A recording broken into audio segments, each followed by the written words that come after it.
Bienvenidas, bienvenidos a esta nueva edición de la Entrevista y Derecho.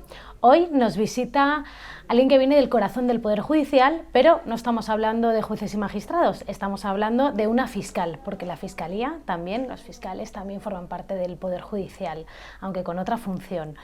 Una fiscal que lleva más de 30 años en el ejercicio en la carrera judicial. Bienvenida, Susana Gisbert. Encantada de estar aquí. Y lo primero que me gustaría que nos dijeras es precisamente quién es Susana Gisbert. Bueno, pues como digo muchas veces, soy fiscal. A veces hay que pensar que trabajo de fiscal en vez de que soy fiscal, porque como todo el mundo soy muchas otras cosas, ¿no? Soy madre, soy hija, soy amiga, tengo mis aficiones, soy escritora, pero bueno, soy una fiscal vocacional, me gusta muchísimo mi trabajo. Siempre digo que no hay ningún día que me levante de la cama arrepintiéndome de haber optado por esto, aunque sí que hay veces que tiraría la toga por la ventana, eso yo creo que nos ha pasado un poco a todos. Y también he de decir que soy una fiscal vocacional, pero mi tendencia siempre es en la parte más social del derecho, ¿no? Me gusta mucho más temas de derechos humanos, temas de violencia de género, temas de odio, que temas de corrupción, que me parecen muy interesantes, pero para que los hagan otros.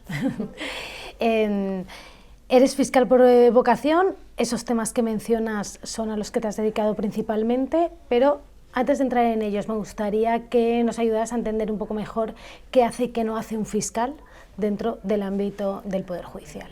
Bueno, pues yo creo que lo primero que tenemos que decir es utilizar el término que utilizan las leyes, que parece un poco confuso, pero ayuda un poco a centrarnos en el contexto, que es que los fiscales estamos integrados con autonomía en el Poder Judicial. Esto es como decir que somos Poder Judicial, pero no ejercemos jurisdicción. Formamos parte del engranaje del Poder Judicial, pero no ejercemos jurisdicción, evidentemente porque no ponemos sentencias, ¿no? No es nuestra función. La función más conocida del fiscal es la función de acusar, pero no siempre acusamos, porque realmente nuestra función es ser los defensores de la legalidad. Yo siempre digo que somos una especie de letrado de la sociedad, no del Estado. Muchas veces dicen, no, el letrado del Estado es el abogado del Estado que defiende los intereses del Estado como tal, pero nosotros no defendemos al Estado como Estado, ¿no? Sino como a la sociedad. Y por tanto a la sociedad le interesa tanto que se absuelva a un inocente como que se condena a un culpable. Y luego tenemos una función de protección de las personas más vulnerables, como son las víctimas de violencia de género, pero también son los menores, las personas con discapacidad y las víctimas de todos los delitos, y de algunos especialmente vulnerables, pues tiene esa protección reforzada, ¿no? Has hablado de autonomía en relación con la integración en el Poder Judicial. Me gustaría seguir avanzando en algunos de los principios que rigen el funcionamiento de la Fiscalía. Ahora se está hablando además mucho por lo que copa el debate de la actualidad. La Fiscalía no es un órgano independiente, pero sirve con imparcialidad y objetividad a los intereses generales, y al mismo tiempo se rige por el principio de jerarquía. ¿Cómo se conjugan estos elementos? La verdad es que es un galimatías que es más fácil de ver cuando uno está dentro que cuando está fuera. Pero yo creo que pues hay veces que con un ejemplo se explica. Nosotros somos imparciales a la hora de tomar una decisión, pero una vez que tomamos una decisión somos parte. Esto es, muchas veces dices que sois una parte, no somos una parte cualquiera, somos una parte independiente que no decidimos, o sea, no tenemos un cliente más allá de la sociedad, con lo cual no me debo a los intereses de un cliente determinado que tenga una pretensión determinada, tomo mi postura y una vez estoy incardinada en el proceso como fiscal ya soy una parte, porque estoy acusando o pidiendo una absolución, no puedo estar haciendo otra cosa. Los jueces que ponen sentencias, si el órgano es unipersonal, decide por sí mismo, si hay un órgano colegiado puede haber voto particular. ¿Qué ocurre en el seno de la Fiscalía cuando hay discrepancia de criterios? Bueno, pues esto es un tema que es muy interesante, porque mucha gente cree que esto de la dependencia jerárquica es como si fuéramos militares, ¿no? Que te dan una orden y ya está. Nosotros tenemos una manera muy concreta y reglada en nuestro estatuto de oponernos a una orden si la recibiéramos, que nunca es del poder político, sino de nuestro superior jurídico. Normalmente por un tema de criterio jurídico, no por un tema de que hay que acusar o no a este porque el gobierno dice esta y tal cosa. No seguimos órdenes del gobierno. Ya sé que mucha gente lo piensa, quizás por una confusión de quién elige la figura del fiscal general del Estado, pero los fiscales de carrera, ahora por ejemplo el fiscal general del Estado es fiscal de carrera, pero en este momento el fiscal general del Estado no está ejerciendo como fiscal de carrera. y muchas veces da lugar a esa confusión. Cuando bueno, pues hay una diferencia de criterio, todos los escritos del Ministerio Fiscal, seas quien seas, van visados por otra persona, superior o igual, porque ya es un momento en que ya no hay más superior, ¿no? Y bueno, pues puede haber una diferencia de criterio, y seas quien seas, aunque sea el último fiscal del escalafón, si no estás de acuerdo con lo que te sugiere, indica o te advierte ese avisador, tienes la posibilidad de plantear tu discrepancia, le comunicas por qué no estás de acuerdo, y si no hay un acuerdo entre vosotros, la discrepancia se plantea lo que llamamos un artículo 27 del Estatuto, que consiste en que esa discrepancia se plantea a la Junta de Fiscales, uno de los órganos muy importantes de la Fiscalía que es desconocido es la Junta de Fiscales. La gente solo conoce la Junta de Fiscales de Sala, pero hay obligación de que exista una Junta de Fiscales en todas las fiscalías. Se somete a la Junta de Fiscales correspondiente, la Junta de Fiscales emite su parecer, y si el parecer es conforme con el fiscal discrepante, se acaba asumiendo su postura. Si el parecer es el del fiscal que le impuso otra posición, se impone esa, pero no se obliga al fiscal discrepante a firmar esa resolución, sino que la hará el que ha formulado la postura discrepante. ¿Es habitual que existan y se resuelvan estas discrepancias en el seno de la Fiscalía? Bueno, pues es habitual relativamente, porque normalmente al trámite del artículo 27, por fortuna, no llegamos muchas veces, sino siempre estaríamos haciendo juntas de fiscales. Normalmente el acuerdo llega antes, ¿no? Porque, bueno, como hablamos de criterios jurídicos, pues como decimos muchas veces en derecho todo es opinable, ¿no? Y mientras sea una cuestión que esté fundamentada, pues muchas veces se respeta o se llega a algún tipo de acuerdo o de consenso, pero si no, pues se hace con toda la normalidad del mundo. No, pues bueno, cuando se ha hecho en órganos como la Audiencia Nacional, han dado lugar pues a repercusión mediática, pero bueno, se puede hacer cualquier día en cualquier fiscalía del mundo sin que pase absolutamente nada más que el funcionamiento de la fiscalía, que es mucho más democrático de lo que la gente piensa.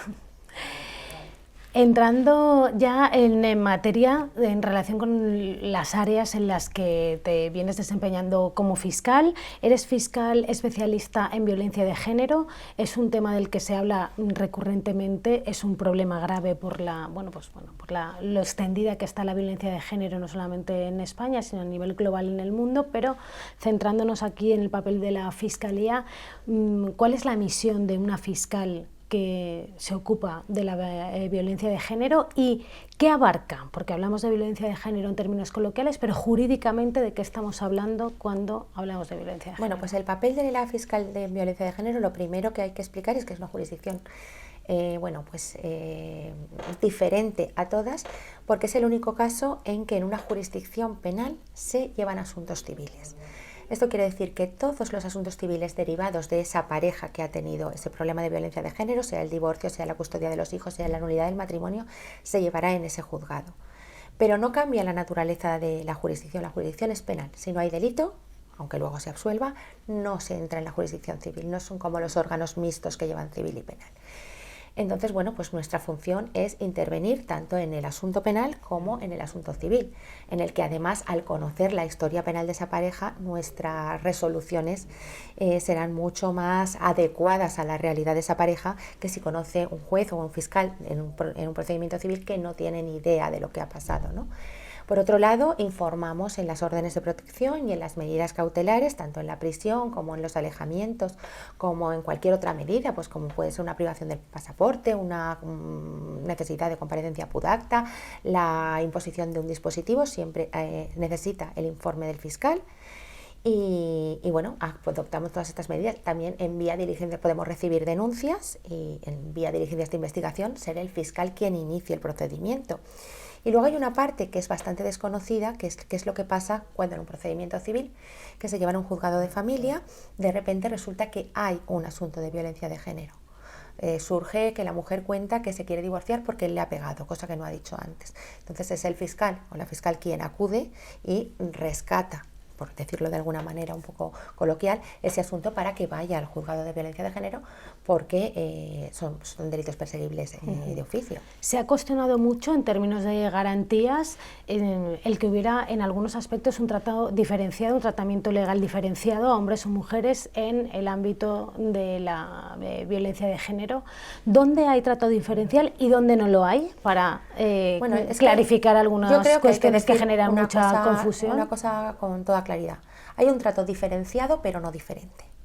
Esto es, hay unos juzgados específicos, hay unas medidas específicas, pero no son diferentes de lo que se va a hacer cuando sea en el ámbito, por ejemplo, de la violencia doméstica, cuando sea la mujer la que agreda al hombre o quien... Aclara esa diferencia jurídica entre violencia doméstica y violencia de género. La violencia doméstica es toda la que tiene lugar dentro del ámbito familiar, por decirlo de alguna manera, tanto dentro de una pareja homosexual, del hombre contra la mujer, de la mujer contra el hombre, y como un subtipo que luego se desgaja y tiene naturaleza propia es la violencia de género.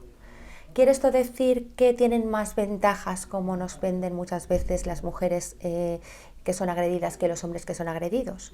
Pues no, no es más ventajas, son un trato diferenciado porque hay realidades diferentes y porque además la violencia de género, la violencia cometida contra las mujeres por el hecho de ser mujer, tiene unas características cuantitativas y cualitativas diferentes.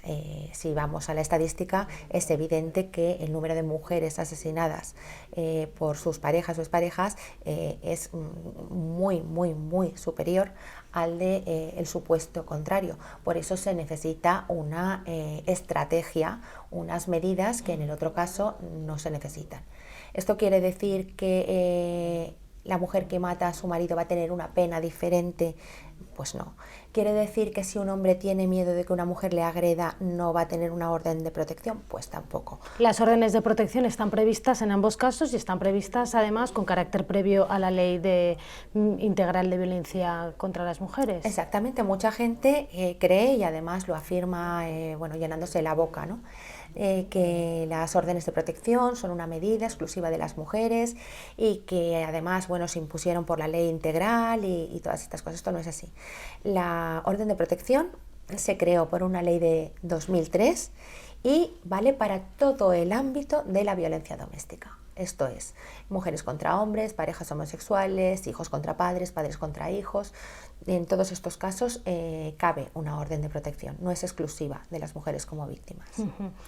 Se reclama a la vez, por un lado, el que no falle la aplicación de la norma en este ámbito, en el sentido de que la no adopción de medidas de protección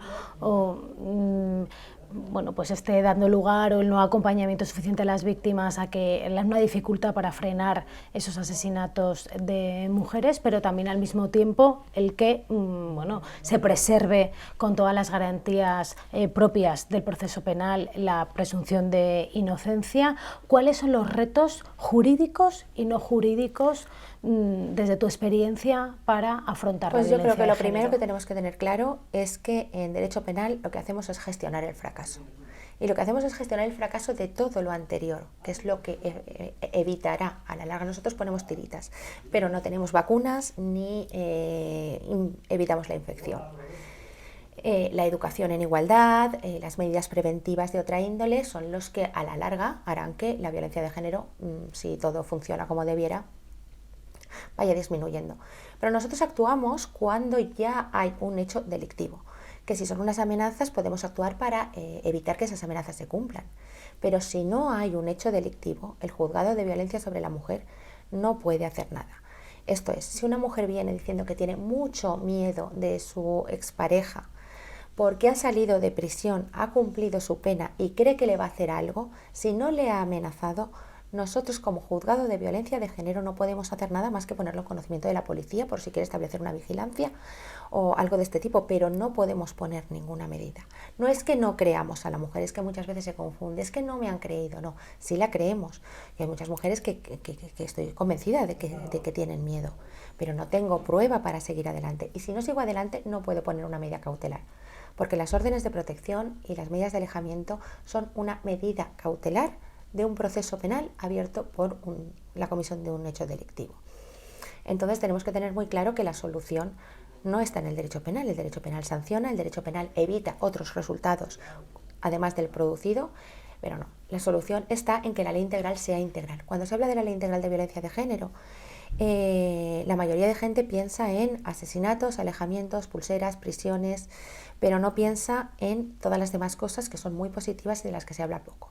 De medidas en el ámbito de la educación, de medidas en el ámbito de los medios de comunicación, de medidas en el ámbito de la publicidad sexista, de medidas en el ámbito de la prevención. Hay un montón de medidas que prácticamente parece que sean un brindis al sol y no, si se cumplieran, ahí es donde está la clave, ahí es donde está la vacuna de la que hablaba.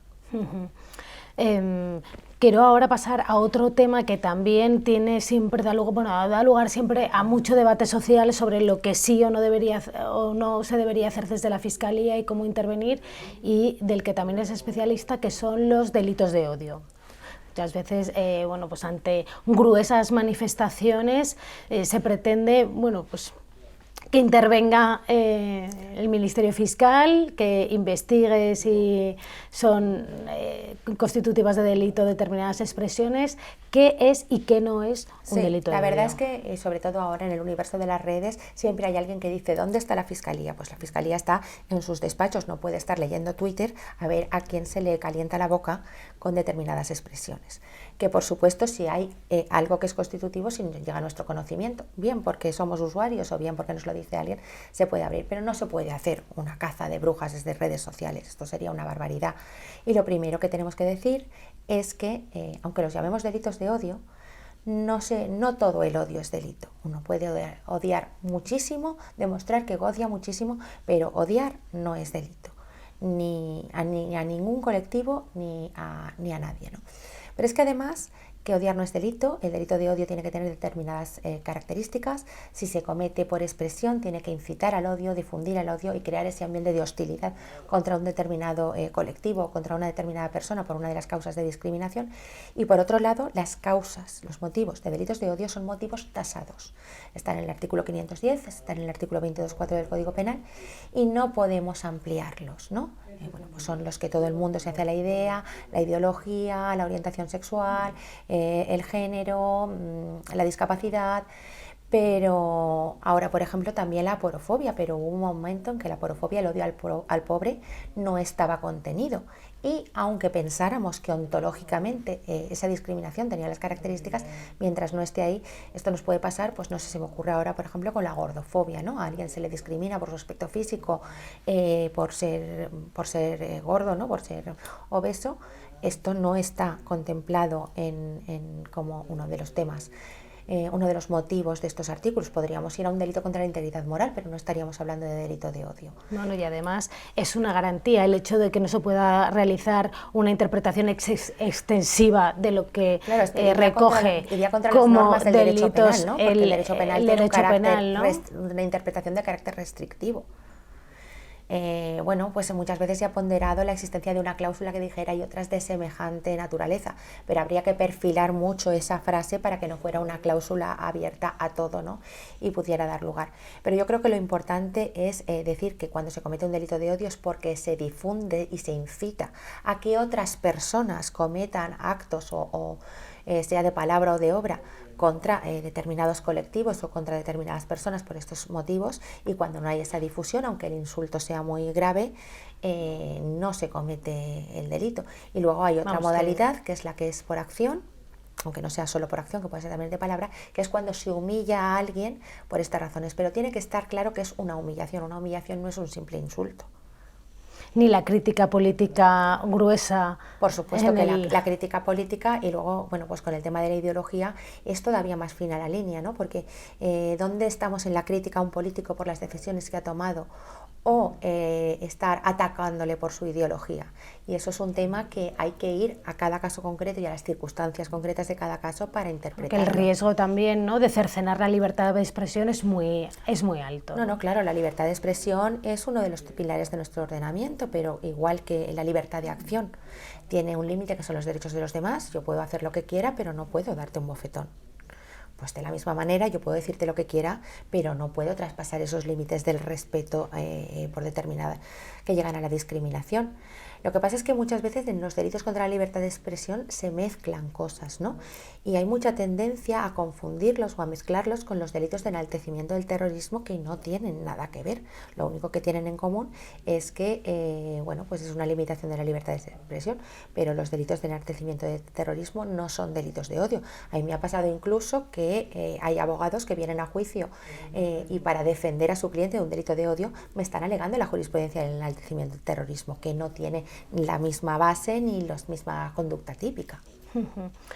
Y ya para ir concluyendo, una cuestión que me deja al principio en el tintero, y es ¿con qué medios trabaja la Fiscalía? O sea, de manera tangible, cuando hablamos de fiscales estamos hablando del orden entre 2.500 creo y 3.000 miembros del Ministerio Fiscal, pero al final, bueno, estáis diseminados en los órganos judiciales, en las sedes de la Fiscalía. ¿Con qué recursos materiales nosotros trabajamos en las sedes de la Fiscalía, que existen en todas las capitales de provincia, en todos los tribunales superiores, salvo que sean uniprovinciales, que depende, y luego pues en algunos lugares que por sus características de poblacionales y de espacio, pues tienen lo que antes llamábamos destacamento y ahora son adscripciones o secciones territoriales. Pero bueno, son en general, por entendernos, ¿no?, ciudades grandes. Y nuestra sede está ahí. Nuestra sede no está en cada juzgado de pueblo ni en cada juzgado de capital. Por organización nos adscriben a un juzgado o a varios, pero perfectamente podrían repartirnos por números, ¿no? Que es, por ejemplo, cuando yo entré en Fiscalía es como se hacía. Mucha gente se confunde y va al juzgado y dice, ¿dónde está el fiscal de este juzgado? Pues bien, el fiscal de este juzgado no existe. Existe un fiscal adscrito a este juzgado, que puede estar adscrito hoy y mañana no estarlo. O puede haber un fiscal adscrito a este juzgado para todo, menos para los supuestos de medio ambiente que lleva el de medio ambiente, de odio que lleva el de odio, o de siniestralidad laboral que lleva el de siniestralidad laboral. Con lo cual nosotros estamos en Fiscalía y tenemos nuestros propios funcionarios. Ahora bien, ¿qué funcionarios tenemos? Pues en mi caso, por ejemplo, tengo medio. Imaginemos que nos adjudican la instrucción, como están diciendo, pues claro, con medio funcionario, para mí, evidentemente, teniendo en cuenta que un juzgado tiene 4, 5, 10, dependiendo del volumen del juzgado, ya pensamos que es imposible, ¿no? Por eso muchas veces cuando se habla de dar la instrucción a los fiscales, aunque a mí no me gusta hablar de dar, porque no se puede dar lo que no se tiene. Y la instrucción no es una de las funciones jurisdiccionales del artículo 117.3 de los jueces y magistrados. Es una función que se le ha asignado, pero en la mayoría de los países de nuestro ámbito cultural, en Europa, salvo España y otro país, en todo se instruye el Ministerio Fiscal, pero instruye con medios propios. Si ahora dieran la vuelta a la tortilla, tal conforme estamos, sería imposible instruir, ¿no? Y yo, por ejemplo, aunque soy partidaria de la instrucción por parte del Ministerio Fiscal, pero no tal conforme estamos, porque conforme estamos de medios sería un fracaso estrepitoso. Y conforme estamos, de este tema de los medios o de cualquiera de los temas que han discurrido en nuestra conversación, si tuvieras que optar, priorizar por un cambio que estuviera en tu mano, ¿cuál sería? Bueno, pues como llevo 2 materias, me voy a permitir la licencia de que sean 2. En materia de delitos de odio, aunque ya existe una ley integral, yo creo que sería necesario que las víctimas de delitos de odio tuvieran un estatuto especialmente protegido como tienen las víctimas de violencia de género. Y luego en materia general, creo que sería el momento de plantearnos que los delitos sexuales no dependieran solo de la denuncia de la víctima. Pues con estas 2 aportaciones de cambio para mejorar los ámbitos de trabajo de nuestra invitada de hoy, la fiscal Susana Gisbert, despedimos la entrevista y derecho. Hasta la próxima.